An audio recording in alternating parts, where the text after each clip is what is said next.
All right, so before we go and do our heights practical outside and we take you through the use of the heights equipment, this morning I took you through the harness, how we wear that, how we fit it, so I'm not going to go into too much detail on that. But I will take you through some of our other equipment that we do have and we will use. So this one here, this is what they call a self-retractable lanyard. So this is used for limited free fall. So it stops us from falling any more than 600 millimeters. From the point of fall, bang, it locks into place and won't let us fall any further. This one in particular, it won't let you fall any further than 410 millimeters. Great for when you're working at a smaller height on a roof that's only 3 meters high, things along those lines. Because with our standard lanyards, we've obviously got a 2 meter lanyard, which we're going to fall 2 meters from the anchorage point. Then we've got a 1.7 meter shock absorber, the height of a person, and we generally leave a 1 meter clearance so we don't hit the ground. So that equals a critical factor of about 6.5 meters using a standard lanyard. Whereas with this, it's just the length, 410 millimeters to fall, and the height of the person. So obviously the critical factor in using a self-retractable lanyard isn't as significant. Anchorage points. So when we're using an anchorage point, there's heaps of different things that we can utilize. It might just be a big rated lug that's attached to a building or attached to a structure. We've got slings, you've got things that we can self-install into concrete and things along those lines that are rated.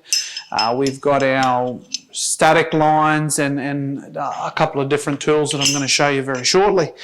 This one here is a great tool when we've got a rated beam that's been that an engineer has approved for use. This is a padded strap. So we don't have to fill in a pad over those sharp edges on an I-beam and things like that.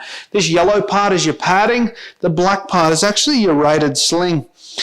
These are all rated to at least 15 kilonewtons, which is 1.5 ton of force, and are a great additive and nice, easy and cheap anchorage point when we're working on structures and buildings. I'll move myself down here to the second hook or third hook. We've got a twin-tailed lanyard. So we'll demonstrate the use of this along a static line a little bit later on. But this is a great tool. Now this part hooks to the back of your harness. The reason why we've got twin hooks is so that we can maintain hooked up at all times. With a static line, you have to have an anchorage point every 10 meters. So we can't slide past that 10 meter point. So we get two hooks. We can unhook one, attach it to the other side.